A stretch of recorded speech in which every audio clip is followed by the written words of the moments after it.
Bom ver vocês. Vou começar. Obrigado.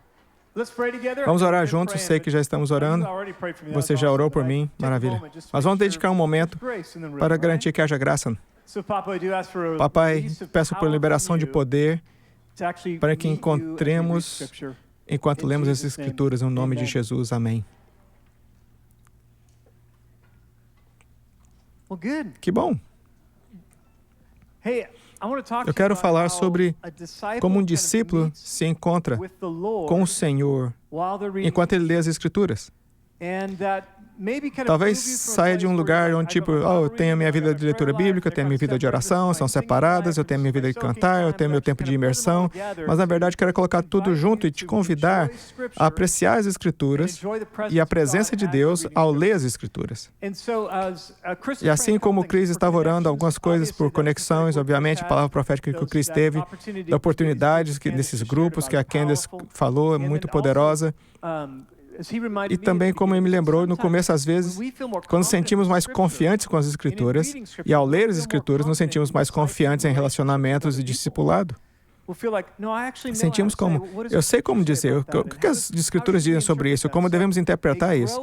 Um crescimento em se encontrar o Senhor nas Escrituras e também ser capaz de interpretá-las com precisão é super útil. Eu quero falar rapidamente sobre a visão mundial. Talvez eu tenha a chance de voltar nisso, mas vamos... Eu estava assistindo o desenho animado Moana. Eu acho que Moana está nos meus 20 melhores movies. Essa garota é chamada numa aventura. Ela é chamada pelo oceano. Ela vai na aventura, o Rock vai com ela, acompanhada por ele. Eu estou assistindo, eles fazem um bom trabalho com a música, a arte, a palavra, sabe? O cara passa por ela e eles cantam sobre como estão procurando novas coisas, eu não sei. Algumas lágrimas. Um filme muito bem feito, incrível. É um daqueles filmes que quando o caranguejo começa a cantar, assiste 10 minutos do caranguejo cantando. Eu e minha filha Macy estávamos assistindo esse filme, assistindo essa cena comovente no final, é o clímax. Essa jovem descobre que o Deus da lava está fora de controle, porque tem o seu coração roubado. Na verdade, é o Deus da criação que teve o seu coração roubado, e essa jovem começa a dizer, abra caminho, e as águas abrem, como Moisés. E ela está indo na direção desse Deus violento e fora de controle. E ela está cantando as palavras que são quase o Evangelho. Elas estão cantando, cruzei o horizonte para te encontrar. Sei o seu nome. Eles roubaram seu coração, mas isso não o define. Isso não é quem você é. Você sabe quem é. Estamos assistindo isso, é emotivo, existe muita música, filmes são incríveis, estão tudo melhor a música, letra, composição. Estou assistindo e é poderoso e comovente quando a jovem coloca o coração de volta no Deus zangado e descontrolado. Isso acontece, então me virei para Macy e disse, ei Macy, talvez isso seja uma história muito legal, mas percebe que é o exato oposto do Evangelho? É uma linda história. Eu acho que os autores estavam pretendendo escrever um anti-evangelho ou algo assim. Ainda está nos meus 20 melhores filmes para mim. Mas tem essa parte, uma ideia humana de que Deus está fora de controle. Essa religião perdeu seu coração e precisa de uma menininha para colocá-lo de volta. Na verdade, é o oposto. O evangelho é que nós somos o monstro da lava. As menininhas não são os monstros de lava. Deus não é o monstro da lava. Nós somos o monstro da lava. Nós estamos fora de controle. Nós perdemos o nosso coração. Nós somos quem precisa de ser redefinido. Estamos conversando sobre, é como que Moana fosse Jesus. Moana chega e as águas se abrem. E ela está numa missão de restaurar o coração aos seres humanos. E nos ver restaurados. E quando está nas Escrituras, é capaz de gostar da sociedade, participar da arte da sociedade, entender a visão que o mundo tem, que é oposta ou diferente, um pouco mudada do que está sendo falado. E tem verdade nisso, mas é de cabeça para baixo. Estar em frequência nas Escrituras, com o povo de Deus, isso ajuda a criar uma visão do mundo certa para que avançamos. Já ouviu falar sobre isso? Você só tem uma vida? YOLO? Isso não é verdade, é o oposto das Escrituras. Tudo que está prestes a fazer, porque só vive uma vez, não faça. A mensagem das Escrituras é que você vive 2 vezes. E há um juiz. E é melhor pensar bem sobre isso. Coisas a fazer antes de morrer, essas coisas são ótimas, é um objetivo tão muito pequeno para a sua existência. Viver ticando uma lista de experiências, você não é esse, você não é quem você é. Está bem, está lá, mas não é a essência da nossa humanidade ou personalidade. Ao internalizar o Evangelho, ao ler regularmente as Escrituras, e especialmente o Novo Testamento, quero falar sobre o Velho Testamento e o Velho, mas especialmente o Novo Testamento, você é capaz de discernir, isso que está me sendo ensinado está certo ou não? 2 coisas. A primeira é que, aqui na Bethel, está na membresia da nossa declaração de fé, nos nossos fundamentos, nós acreditamos na autoridade das Escrituras, é uma das frases da nossa membresia, da nossa declaração de fé. Acreditamos que a Bíblia é a palavra de Deus inspirada e autoridade infalível. Em nossos fundamentos, sustentamos que a Bíblia é a fonte da verdade infalível, pela qual julgamos toda revelação e profecia. Essa ideia é realmente importante, que a Escritura é a coisa pela qual toda a palavra profética que você recebe em seu espírito, toda revelação que ensinamos, todo livro que escrevemos, a Bíblia julga isso. É a autoridade sobre as coisas que escrevemos. É a autoridade sobre as expressões que temos. Sou eu, isso é demoníaco, é a palavra do Senhor. Bem, olhamos as Escrituras, o que as Escrituras falam sobre isso? Nós acreditamos na autoridade das Escrituras. E é importante que quando um de nossos outros fundamentos é que Deus ainda está falando, ainda somos parte de uma casa de revelação, Ele está continuando, Ele é o bom pastor e as ovelhas conhecem a sua voz. Então essa capacidade de ouvir a voz do Senhor deve estar ligada a isso. Eu conheço a palavra. Provavelmente chegarem nisso, mas quando nos tornamos cristãos, nos conectamos com Jesus, é lindo. Ele nos faz novos. Somos uma nova criação, diz a Escritura. Nós conectamos com Jesus, mas quando se conecta com Jesus, Ele traz um monte de conteúdo. Ele tem muitas ideias sobre tudo. Não sei se você sabe isso. Ele tem suas ideias, são muito diferentes das ideias americanas ou das europeias. Conecte-se com Jesus, sim, mas Ele trará conteúdo. Ele tem muitas coisas a dizer sobre a conexão com o relacionamento, com conexão com o dinheiro, nossa ética sexual, muitas coisas sobre os talentos, como tratamos outras pessoas, como os pobres, como a tonelada de conteúdo. E Jesus não tivesse conteúdo suficiente, então Paulo, ele traz muito conteúdo. E João e Pedro. Em nosso tempo de silêncio, acreditamos na autoridade das Escrituras. Deixe-me falar especialmente sobre a sua leitura diária das Escrituras. A propósito, os seus líderes leem as Escrituras todos os dias ou regularmente. Só para saber, nós investimos nisso. Quando ouvimos que as nações estão falando, mesmo que as pessoas da igreja cristã estão julgando essas coisas, o que as Escrituras dizem? O que a palavra diz, especialmente na Nova Aliança, no Novo Testamento.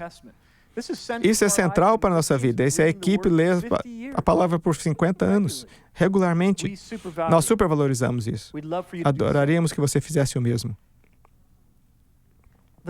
O objetivo das Escrituras. Está aqui, no seu tempo de silêncio, não sei. Estava falando com o Bill, ele disse que aprecia a minha intencionalidade. Eu sou intencional, mas não sou super disciplinado. Tenho um tempo de silêncio de manhã, de tarde, não tenho uma cadeira especial, não tenho canetas especiais.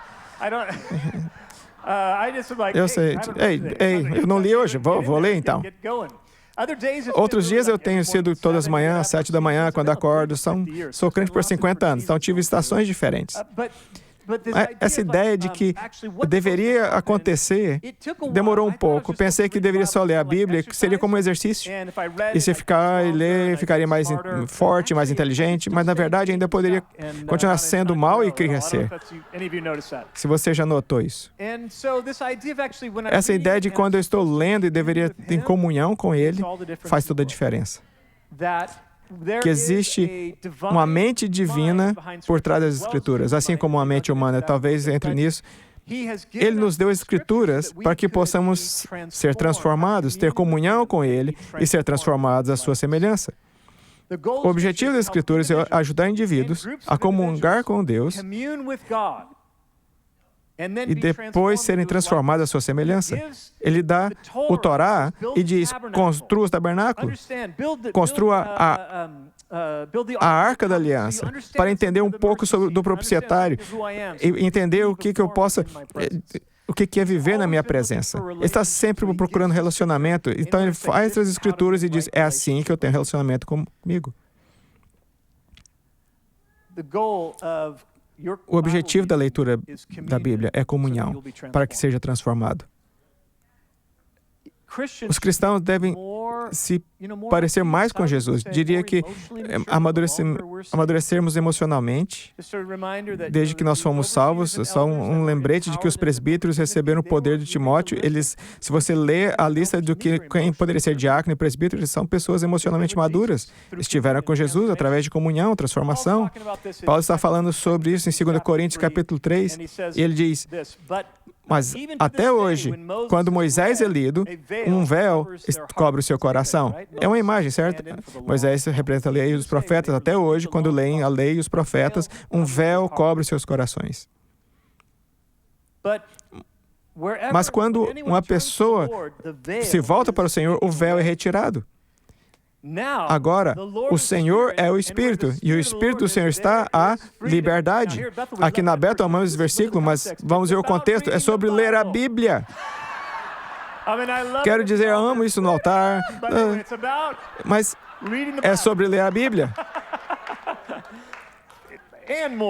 E mais. Mas nesse contexto, eles estão lendo, mas tem um véu. Mas encontraram a Cristo e de repente são incapazes de ler os profetas e a lei. E eu te vejo aí, te vejo lá. E entendo como estava trabalhando para o nosso bem nessa situação. Nós, com nossos rostos descobertos, contemplamos a NVI. Refletimos a glória do Senhor. Estamos sendo transformados, a sua imagem, a sua glória em glória. Sua esposa está sendo transformada na imagem de Deus, de glória em glória. Também esse homem perto de você. Solteiros, estamos sendo transformados de glória em glória no Senhor, que vem do Senhor, que é o Espírito. Em nosso tempo, com o autor, deixe-me dizer um pouco como é para mim. Eu só compartilho isso para que você possa pegar e usar no seu próprio entendimento. Quando eu estou lendo as Escrituras, frequentemente leio as Escrituras em voz alta porque a minha mente divaga se eu não faço isso. E é interessante, muitas vezes penso, Jesus parece sarcástico quando eu estou lendo. Jesus é o Dan Farrelly, não Jesus. Então, me ouvir lendo em voz alta e trazer as emoções que eu... Durante a passagem, lendo essa em voz alta, eu mantenho essa conversa em voz alta com o Senhor. Nem sempre, porque às vezes, à medida que fico bom, eu posso ter essa conversa na minha cabeça e mantê-la vital e viva. Mas até vejo que estou falando em voz alta depois de quieto e depois comigo mesmo. Mas todo o tempo estou falando, Senhor, o que precisa que eu saiba sobre você? Senhor, por que disse isso? Por que estava tentando alcançar? Por que disse essa ideia nessa passagem particular? Pai, esse versículo me assusta. Senhor, eu não entendo. Eu preciso de mais informações sobre isso. Senhor, esse versículo me emociona. Jesus, você disse às pessoas religiosas que o pai dele era Satanás? Ok. Ai, Jesus. Somos autorizados a fazer isso? Devemos fazer isso? Fale com o Senhor sobre essas coisas. Você já reparou a parábola dos talentos quando ele tira daquele que está assustado? Bem, me dê isso de volta. Então fica tipo, dê ele outra chance. Então, você vai tentar outra chance, vai tentar de novo. Mas o Senhor diz, ele olha para os outros dois, vou dar para o que tem muito, vou dar para o que tem alguns. Vou dar para o que tem muito. Mas não é assim que eu faria. Bem, eu daria por que 5, em vez de dar por que tem 3. Mas nossas ideias de justiça, então, conversando em voz alta com o Senhor, essa história, eu gosto de como eu penso como você, como me descobrir como me torno como você. Portanto, eu leio as Escrituras para me conectar com Ele. Gostaria de encorajá-lo a se tornar um especialista no Novo Testamento. De verdade, acho que o Velho Testamento é lindo, E promete a nova aliança, mas não contém a nova aliança. Você pode ver, ouvir parte dele, mas algumas ideias que fazem parte da aliança de Moisés, que sabemos que pela nova aliança que cumpriu o seu propósito em Cristo e tornou-se obsoleta. Ao ler, deve olhar tipo, isso é um mandamento, mas está na velha aliança. Como Jesus reafirma isso, ou como isso é transformado na nova aliança. Adoraria que se ficasse super forte na leitura do Novo Testamento. E se nunca leu o Novo Testamento repetidamente, vale a pena ler. Você pode ler Colossenses, Efésios e Filipenses em só 20 minutos. Meio que ler tudo. Gosto de ler com um lápis na minha mão, por colocar pontos de interrogação nas coisas que me confundem, M no que eu quero memorizar. Eu devo memorizar mais. Amo ter sido criado em uma igreja que memorizava a Bíblia, onde davam doces que se memorizava.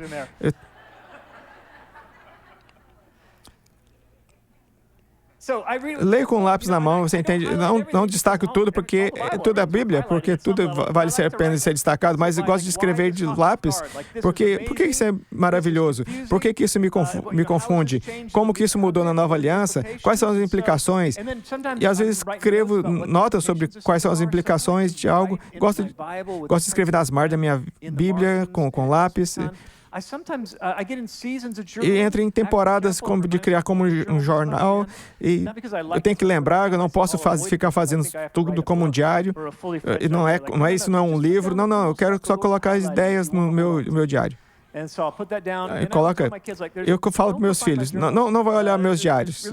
Não é necessário que veja isso, o que vai mudar a sua vida. É o que eu tenho aprendido com o Senhor e você já me ouviu falar. Eu gosto de falar com o Senhor. Gostaria de encorajá-lo a ter uma conversa com o autor e apreciar a presença dele enquanto lê as Escrituras.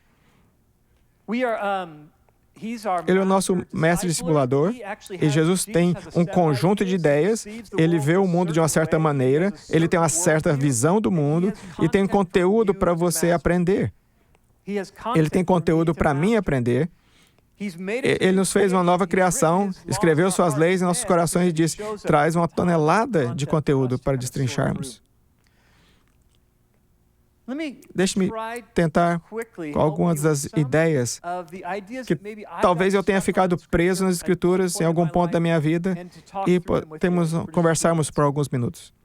A primeira é que acreditamos que as Escrituras é autoridade, o que significa que o livro de Deus sobre si mesmo, mas também um livro humano sobre Deus. É um milagre. Não é apenas um documento literário, mas tem uma voz e um sopro divinos, velha e nova aliança. Além disso, tem vozes humanas sobre suas experiências de encontrar Deus. A maneira como eu penso é que Deus é o principal autor, mas também os seres humanos são os autores principais desse texto.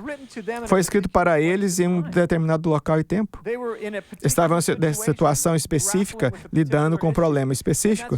E algumas das ideias que tiveram estão um pouco ligadas ao problema que estavam enfrentando, ou à aliança em que estavam. Portanto, as Escrituras são divinas e humanas. É totalmente a voz de Deus e totalmente a voz dos homens. Só uma observação, se ler Jó tem algumas coisas de um cara chamado Elifaz e Bildade, esqueci o nome dos outros. Você vê que eles dizem coisas super inteligentes, mas chega ao final do livro e Deus diz, eu odeio o que esses caras falaram, não gostei do que eles disseram. Então, é melhor o livro de Jó inteiro antes de eu pregar sobre isso. Estão aproveitando o melhor da teologia e dos raciocínios humanos na época de Jó, e o livro é um pouco de uma exploração do fracasso dessa teologia e de como ela não captura a totalidade do reino de Deus. Então, esses caras estão articulando, é assim que as coisas são, é assim que as coisas são, e o Senhor diz, não é. E o capítulo 1 e 2, a Bíblia tem palavras com as quais talvez nem Deus concorde.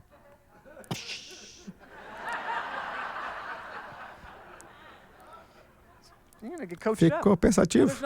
Não há muitos desses pontos, não muitos pontos assim. Mas alguns em Jó, onde eles são parcialmente verdadeiros, mas não toda a verdade. As Escrituras têm um autor divino e também autores humanos. As Escrituras também são citadas com um ponto. Foi escrito por pessoas que experimentaram a presença de Deus e eram apaixonadas por Deus. Acho que deveríamos ler da mesma maneira que foi escrita. Experimentei a presença de Deus e sou apaixonado pela presença de Deus. Quase todas as Escrituras são escritas com essa tentativa inspiradora de nos ensinar. Ele veio a nós, Ele virá a você. Ele nos transformou, Ele vai transformar você. Leia as Escrituras com essa expectativa. Eu vou encontrar sua presença, vou encontrar sua presença. Eu deveria ser capaz de experimentar a paixão enquanto eu leio.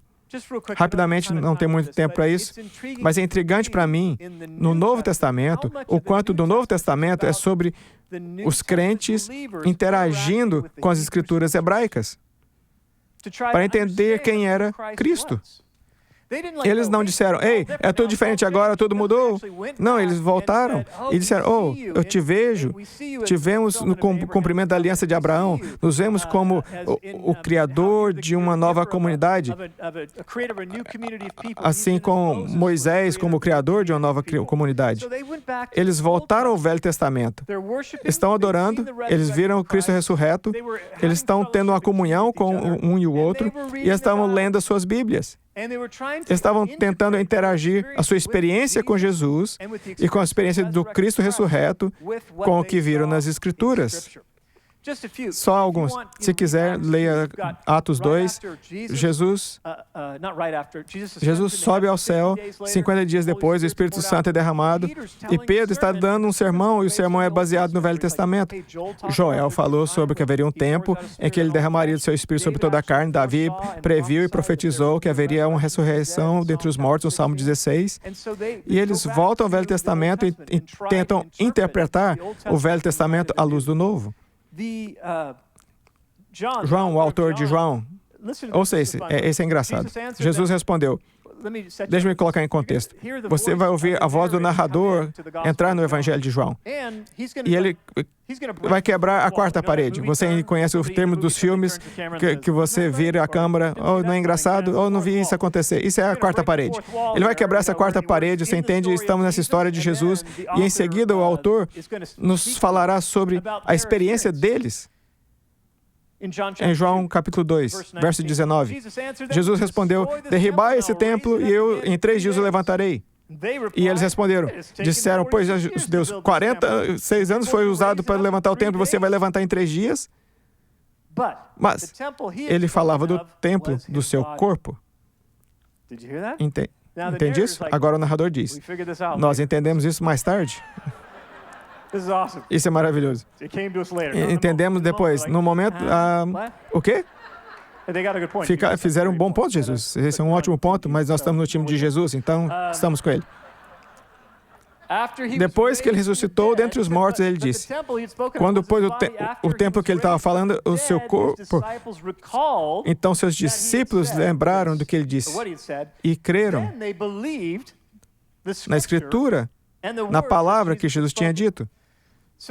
Então existe esse momento interessante aqui, são tipo, no momento eu não entendi, na verdade não entendi, nem naquele dia, nem na semana, mas só depois da ressurreição, nós voltamos e lemos as Escrituras e lutamos com seu comentário, e então criou fé em nossos corações. Paulo estava lutando com uma nova aliança. Se está uma nova aliança, então eu entendi. Sempre faz parte da aliança de Abraão. É uma aliança da graça através da fé. Assim como Abraão não merecia, Deus chamou Abraão e disse, eu tenho fé, eu vou. Paulo disse, é do mesmo jeito. E está lendo e tentando entender o seu relacionamento com Jesus. E ele o leva para as Escrituras, ficando conectado com as Escrituras e entendendo quem Jesus é baseado na realidade de Jesus sendo revelado nas Escrituras. Para vocês, para nós. Quero passar um tempo aqui? Sim, bem rápido. Vamos tentar fazer isso rápido. Acho que é importante você entender. Fique bom no Novo Testamento, porque Jesus foi na estrada para Emaús e ele disse os 2 caras, Depois da sua ressurreição, ele disse, escute, Moisés e os profetas, todos eles falaram de mim. Ele diz em João 5, estou parafraseando porque não consigo me lembrar. Você diz que quer a verdade nas Escrituras e mesmo assim as Escrituras testificam de mim e não vem a mim. Então Jesus olhou e disse, o Velho Testamento é uma revelação que aponta para mim. Foi sua melhor articulação do Velho Testamento que ele estava tentando realizar. Bem rapidamente, acho que é importante percebermos que, ao lermos as Escrituras, o Novo Testamento foi escrito provavelmente por mais de 50 ou 40 anos, algo assim, mas os primeiros começamos a se reunir no final do Novo Testamento, talvez 30 anos ou mais, talvez 50. O Velho Testamento é escrito por mais de 1.500 anos. A Escritura, de certa forma, não é necessariamente um livro, é uma coletânea de livros que foram escritos por pessoas específicas em local e tempo específico e, às vezes, em uma aliança específica. Você precisa ter esse tipo de entendimento ao ler as Escrituras. Além disso, as Escrituras contêm várias alianças que são importantes notar. Há uma aliança com Adão no começo, que Adão e Eva quebraram. Aliança com Noé, que o Senhor, ao lidar com a maldade, que nunca destruiria toda a humanidade, exceto algumas pessoas, mas não seria como ele faria. Com Abraão, ele tem uma aliança que diz, vou abençoar todas as nações da terra através de você, através de sua linhagem. E ele reafirma a aliança de Abraão, e ele tem uma aliança com Finéias, um pouco sobre a aliança com Finéias. Você deve procurar por sua conta própria. Mas Finéias teve uma aliança com o Senhor e sobre ser um sacerdote e que sua linhagem nunca deixaria de ser sacerdotes, provavelmente um eco de que Jesus seria um sumo sacerdote fiel por todas as gerações. Mas depois disso ele tem a aliança de Moisés e tem a aliança com Davi, que nunca ficará sem um rei no trono. No Velho Testamento temos essas 5 ou 6, não me lembro quantas alianças. Quase todas elas estão ainda em operação. A aliança com Noé, ele ainda não destruiu a terra por causa da maldade. Com Abraão, ele continua. Finéias, essa é mais difícil de encontrar, mas entendi, continua. A aliança de Abraão, Paulo disse, eu entendo Cristo à luz da aliança de Abraão. Então, a aliança mosaica. A aliança mosaica no Novo Testamento foi entendida como tendo cumprido seu propósito. Ela cumpriu seu propósito. No livro de Hebreus diz, tornou-se obsoleta. Não porque era ruim ou errado, mas porque nos preparou para receber e reconhecer o Messias. Paulo falou em Timóteo como Timóteo estava lendo as Escrituras desde a infância e como elas foram capazes de torná-lo sábio para a salvação. A aliança de Abraão, a aliança de Noé, a aliança mosaica criou uma base para que pudéssemos entender quem Deus é, o que Deus se importa e receber o Messias. Quando tentamos ler a aliança mosaica e torná-la nossa aliança, isso causa loucura. Isso vai te fazer louco. Precisamos ensinar e pregar continuamente, percebendo que a força da aliança de Moisés e como ela é socializada, mas também perceber que a maneira como Jesus, como professor da nova aliança, moderou um pouco do que Moisés tinha a dizer. Você mal entenderam o sábado. Eu sei que diz que devemos apedrejar essa pessoa, mas só as pessoas que não têm pecado podem apedrejar. Oh, não está na minha Bíblia. Você não pode fazer isso, Jesus. Ele se apresenta como um intérprete perfeito da aliança. Quando estiver lendo as Escrituras, veja em qual aliança está.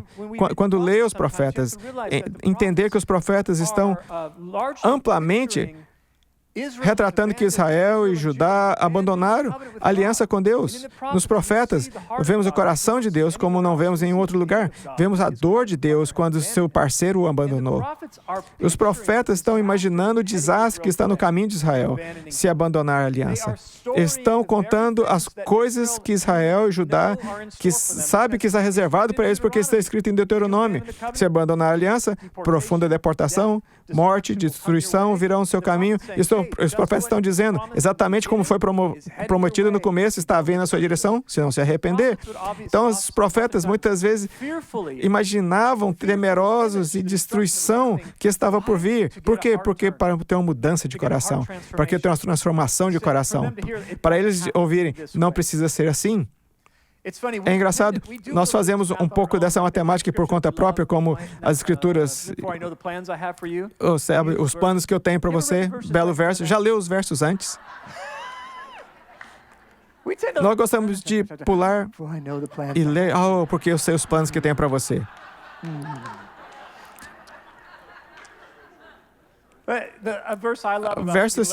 Verso que o sábio não se glorifica em sua sabedoria, mas que os que entendem. Mas os versos antes são terríveis.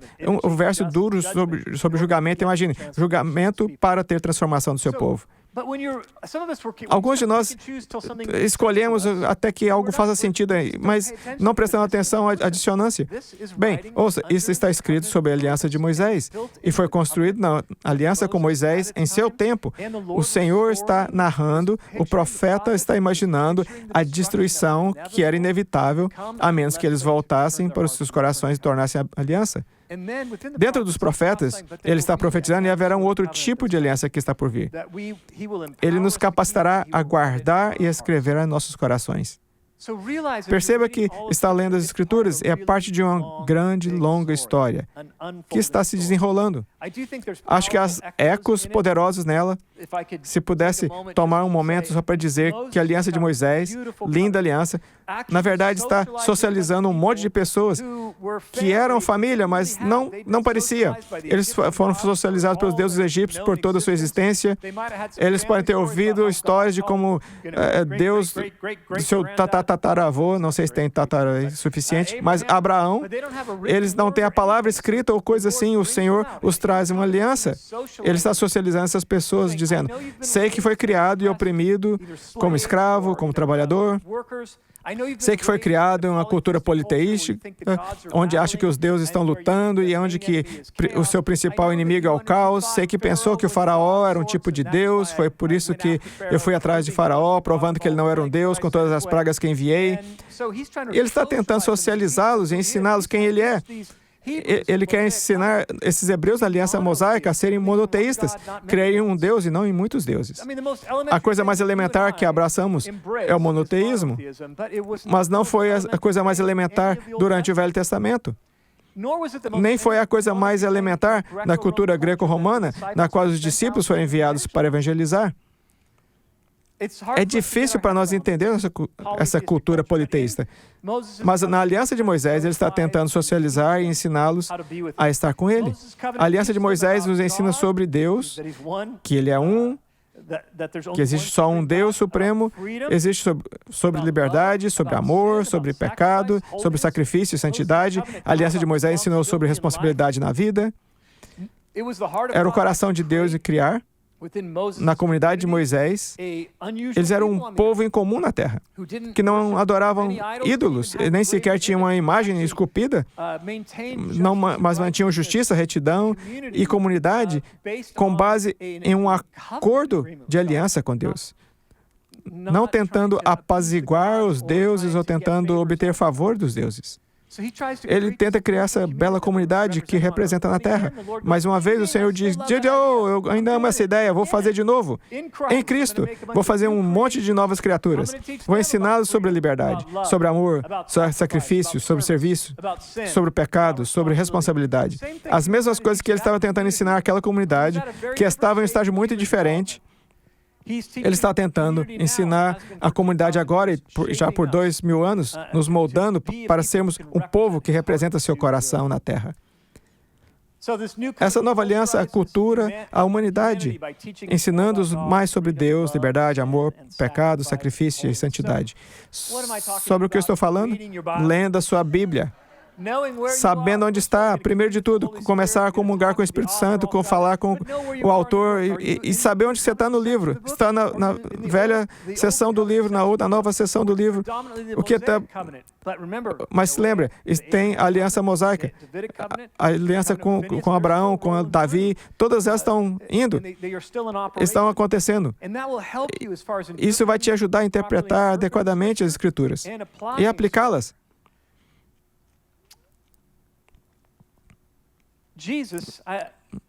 Não sei se mencionei essa parte. Vou terminar com essa parte. Estamos falando de discípulos e conhece a Grande Comissão. A Grande Comissão é encontrada em Mateus capítulo 28. Vou te ler a Grande Comissão, que está em uma série sobre sermos discípulos e fazermos discípulos. Essa é uma das principais partes das Escrituras, das quais recebemos essa instrução. Capítulo 28 de Mateus, quando o viram, o adoraram. Primeiro de tudo, isso é incrível.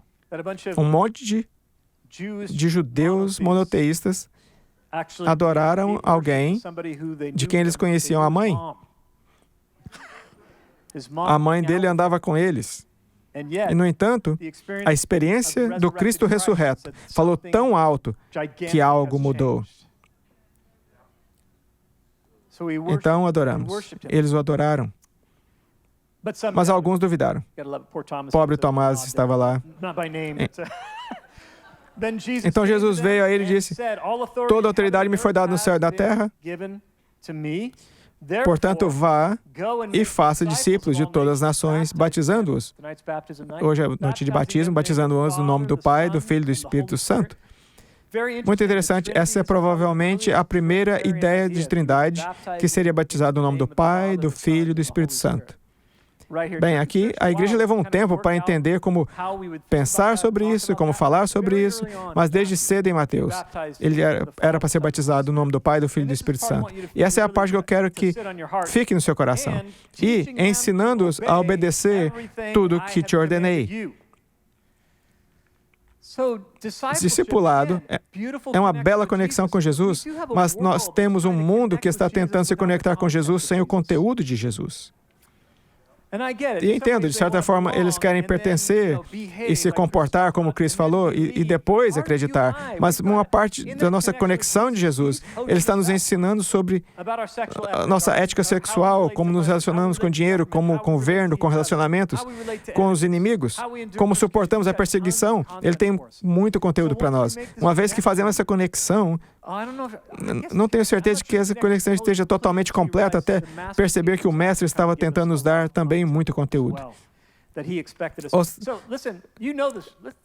Deixe-me dizer um pequeno teste aqui. Não é um teste sobre algo que eu já disse. Vamos precisar pensar um pouco. Tem a ver com o verso que eu acabei de ler. Estou te dando muita informação. Por que ensinamos a orar pelos enfermos? Porque Jesus ensinou seus discípulos a fazê-lo. E Ele ordenou e ensinou seus discípulos.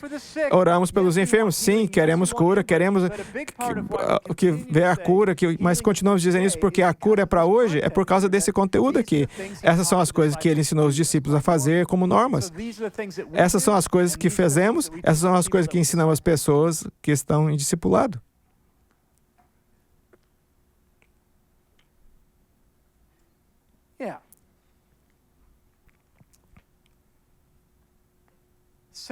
Com você, faremos o possível para pregar com autenticidade, precisão e treiná-los nas coisas do Senhor.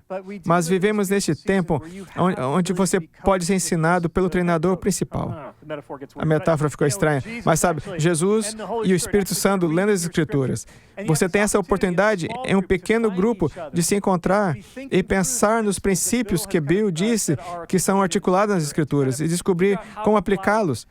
Mas quero lembrá-lo de algumas coisas. Ler as Escrituras é super importante, mas não é como um exercício. É sobre comunhão, mas essa comunhão tem uma razão. A razão é a transformação. A transformação.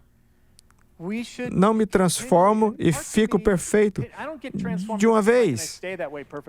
Não sei você, eu tenho que crescer um pouco mais. Eu já cresci muito, já aprendi muito sobre perdão e algo acontece e eu tenho que aprender mais sobre perdão. Odeio isso. Posso amar um inimigo, mas acontece que é mais que um amigo. Há um inimigo real que eu preciso amar. Eu pensei que eu tinha isso dominado, mas na verdade era um amigo e não um inimigo. Vamos continuar a ser transformados enquanto estamos na palavra. Um tempo regular com o Senhor, onde está desfrutando da comunhão, está aberta a transformação. É disso que precisamos como discípulos, porque para ser discípulo de Jesus é abraçar o conteúdo que Ele está tentando nos levar a abraçar. Abraçar o conteúdo que Ele havia dado a Paulo, que Ele havia dado a Pedro, e abraçar esse conteúdo. Deixa eu orar por você. Eu quero orar especificamente sobre o tempo de oração, sua vida devocional, seu tempo de silêncio. Pai, eu vou fazer uma oração que não pode acontecer agora. Oro para que mais tarde e amanhã possa haver uma profunda comunhão. Uma comunhão profunda enquanto lemos a palavra. Oro para que nos dê poder para encontrá-lo na palavra e deixar que a palavra e sua presença nos transformem. Recebemos o seu discipulado em nossa vida e por toda a vida. Vou dizer de novo, recebemos o seu discipulado em nossa vida por toda a vida. Que Paulo disse seja completamente verdade, que o véu foi removido e estamos sendo transformados e refletindo a glória de Cristo. Oramos em nome de Jesus Cristo. Amém. Amém.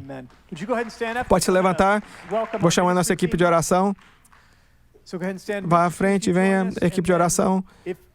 Se está nos visitando hoje, conversamos muito sobre Jesus. Jesus é o centro absoluto da nossa experiência. Ele é o Messias. Ele é o nosso Salvador. Ele é o nosso Senhor. A maioria de nós aqui já vive como seus discípulos, seguidores de Jesus. Ele tem um convite. Ele disse, venha a mim, todos que estão cansado e sobrecarregado, te darei descanso. Tome o meu ensino, tome o meu jugo sobre ti, aprenda de mim, pois sou gentil e humilde de coração. Todos nós já tivemos um tempo em que chegamos a Jesus e dissemos, eu vou aceitar o seu jugo.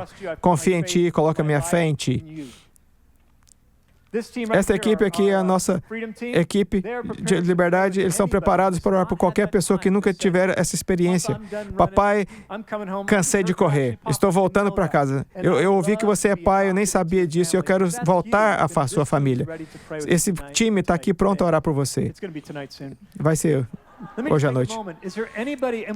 Alguém aqui, eu quero te pedir que você levante a sua mão para que venha aqui, mas alguém aqui que diga, ainda não dei minha vida ao Senhor Jesus para ser meu Salvador, Senhor da minha vida, e eu quero fazer isso hoje. Pode levantar sua mão, eles vão te ajudar. Alguém? Certo? Ouça, vou confiar que são seguidores de Jesus. Se ficou com medo de levantar a mão, ainda pode vir e eles vão falar contigo. Ainda assim, haverá um dia que precisará fazer. Deus te abençoe, obrigado por estar conosco. Eu vou passar para o Tom e ele vai te dizer o que fazer. Muito bom. Quantos de vocês amam e apreciam Dan Fairley?